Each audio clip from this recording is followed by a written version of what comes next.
Assalamualaikum warahmatullahi wabarakatuh. Saya Rumiati dari Program Studi Tadris Bahasa Indonesia Universitas Islam Zainul Hasan Genggong. Yang terhormat kepada Bapak dosen pengampu mata kuliah penulisan fiksi, yakni Bapak Ilzamul Hikam MPD, dan kepada Ketua Kaprodi Tadris Bahasa Indonesia, yakni Ibu Mafiratul Hamdiah MPD. Di sini saya akan menjelaskan sedikit materi peta imajinasi yang telah saya buat, yakni menulis prosa fiksi. Prosa fiksi sendiri itu adalah karya sastra yang berbentuk novel, novelet, dan bersifat rekaan atau hayalan.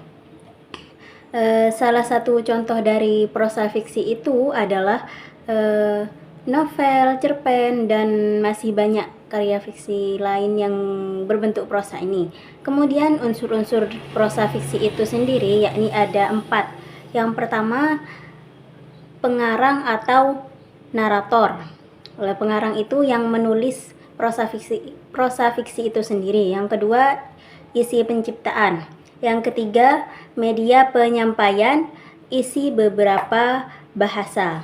Kemudian yang terakhir, elemen-elemen fiksional atau unsur-unsur intrinsik yang membangun prosa fiksi itu sendiri.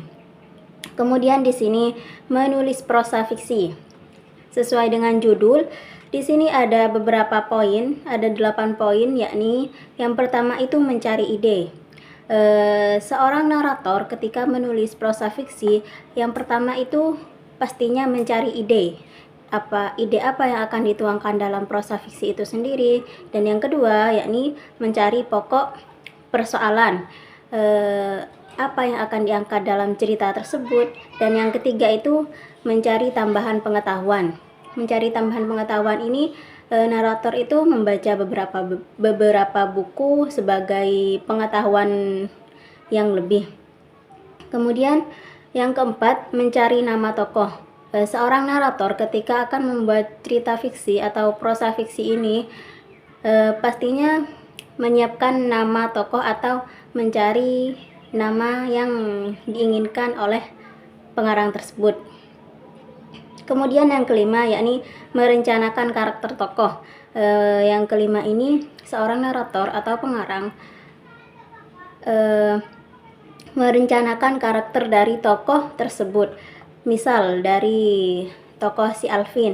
Alvin ini adalah tokoh protagonis yang memiliki sifat tertentu, atau seorang antagonis yang memiliki sifat jahat. Kemudian yang keenam, merencanakan konflik.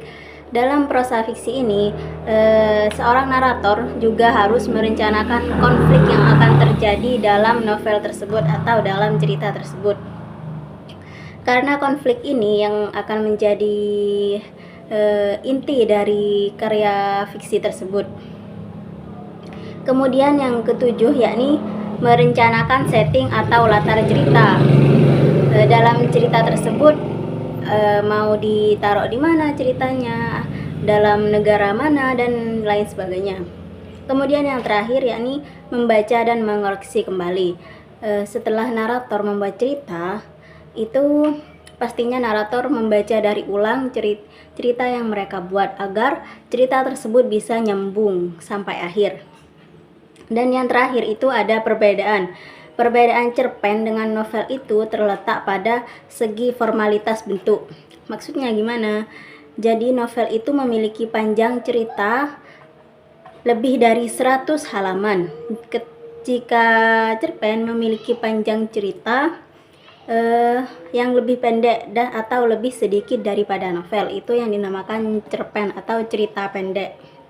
Cukup sekian yang bisa saya sampaikan, selebihnya mohon maaf yang sebesar-besarnya. Wassalamualaikum warahmatullahi wabarakatuh.